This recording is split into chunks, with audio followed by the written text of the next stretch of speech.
فرض نماز کے بعد مسنون اذکار، فرض نماز کے بعد کون سا ذکر سنت ہے؟ محسن نواز میلسی سے دیکھیں رسول اللہ صلی اللہ علیہ وسلم سے مختلف اوقات میں مختلف اذکار ثابت ہیں. 3 دفعہ سبحان اللہ 33 دفعہ سبحان اللہ، 33 دفعہ الحمدللہ، 34 دفعہ اللہ اکبر، یہ بھی ثابت ہے.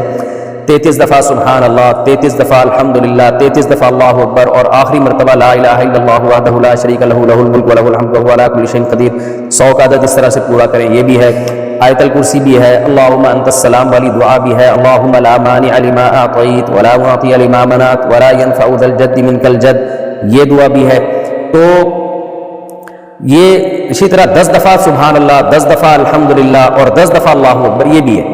تو اب علماء کیا اس میں اختلاف ہوا ہے. بعض علماء کہتے ہیں فرض نماز کے بعد یہ سارے وظائف پڑھے جائیں اور سنتیں اس کے بعد پڑھی جائیں. لیکن احناف کا جو موقف ہے اس بارے میں، بر صغیر کے علماء کا جو موقف ہے وہ یہ ہے کہ 2 طرح کی حدیثیں ہمیں ملتی ہیں. بعض حدیثوں میں ملتا ہے کہ نبی صلی اللہ علیہ وسلم صرف اللہم انت السلام کے بقدر بیٹھتے تھے اور پھر آپ کھڑے ہو جاتے تھے، سنتیں پڑھتے تھے پھر آپ گھر جا کے. تو اور بعض حدیثوں میں ہے کہ فرض کے بعد یہ کرتے تھے. اس لیے تطبیق کی یہ صورت ہمارے نزدیک بہتر ہے کہ جن حدیث میں آتا ہے کہ فرض کے بعد یہ معمولات تھے، تو اس میں فرض سے مراد ہے کہ فرض اپنی تکمیل کے بعد، یعنی سنتوں کے ذریعے فرائض کی تکمیل ہوتی ہے.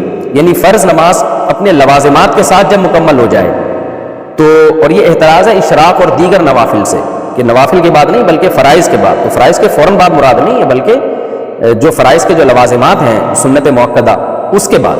تاکہ وہ احادیث جس میں آتا ہے کہ نبی فرض کے بعد صرف اللہم انت السلام کے بقدر بیٹھتے تھے، وہ احادیث اور وہ احادیث جس میں آتا ہے فرض نماز کے بعد یہ وظائف پڑھنے چاہیے، دونوں میں تطبیق ہو جائے. تو یہ ہماری رائے ہے.